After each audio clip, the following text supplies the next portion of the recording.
Don మీడియాకు స్వాగతం. మేనా ధనం 12వ వర్ధంతి కార్యక్రమం.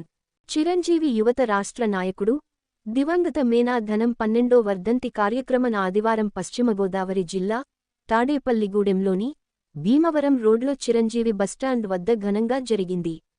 ఈ సందర్భంగా పలువురు మేనా ధనం విగ్రహానికి పూలమాలలు వేసి ఘనంగా నివాళులు అర్పించారు. మేనా ధనం పేద ప్రజలకు చేసిన సేవలను గుర్తు తెచ్చుకున్నారు.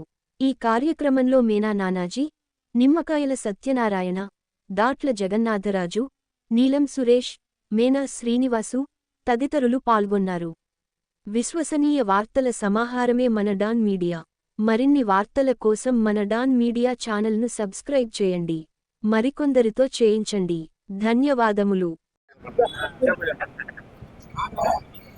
మా అన్నగారైనటువంటి కీర్తిశేషులు మేనా ధనం గారి 12వ వర్ధంతి సందర్భంగా ఈరోజు బస్టాండ్లో ఈ కార్యక్రమం చేయడానికి వెనకాలండి నన్ను తోడ్పాటు చేసిన రేకపల్లి వెంకటేశ్వరరావు గారు, నిమ్మకాయ సత్యబాబు, పుల్లా అన్నవరం, దాట్ల జగన్నాథరాజు, బిర్యాల శేషు, మన గుండుబోలు వెంకటేశ్వరరావు గారికి, అలాగే పత్తిపాడు పండు గారికి, తర్వాత మట్టా రాంబాబు గారికి, అలాగే మన వెంకటరత్నం గారు, ఆయన ధనం గారికి బెస్ట్ ఫ్రెండ్, ఆయన కూడా వచ్చి ఈ కార్యక్రమంలో పంచుకున్న వీళ్ళందరికీ నా హృదయపూర్వక వందనాలు చెప్తున్నాను.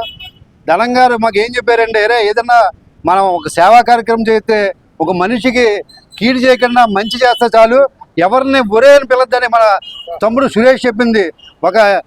ఒక పాలేరన్న పదం ఉచ్చరించగలదు. మా మగంలో ఉన్న అతను కూడా ఏమండి అని పిలిచేవాడు మా అన్నయ్య. అదే మాకు ఇచ్చింది. కానీ కొద్దిగా అప్పుడప్పుడు మాకు ఏదో కోపం బట్టి ఏదో మాట్లాడుతూ ఉంటాం. కానీ అన్నయ్య భావాల్లో తిట్టే 30% కూడా మేము చేయలేకపోతున్నాం. ఆ 30% చేత చాలా కష్టపడాల్సి వస్తుంది. అన్నయ్య దారిలో వెళ్తామని, సాధ్యమైనంతగా సోషల్ సర్వీస్ చేస్తామని అన్నయ్యకి ఇంత నివాళులు ఇప్పించిన వాళ్ళందరికీ మరొకసారి కృతజ్ఞతలు తెలుపుతూ ఇక్కడ వచ్చిన వాళ్ళందరికీ జోహార్ మేనా ధనం, జోహార్ మేనా ధనం, జోహార్ మేనా ధనం.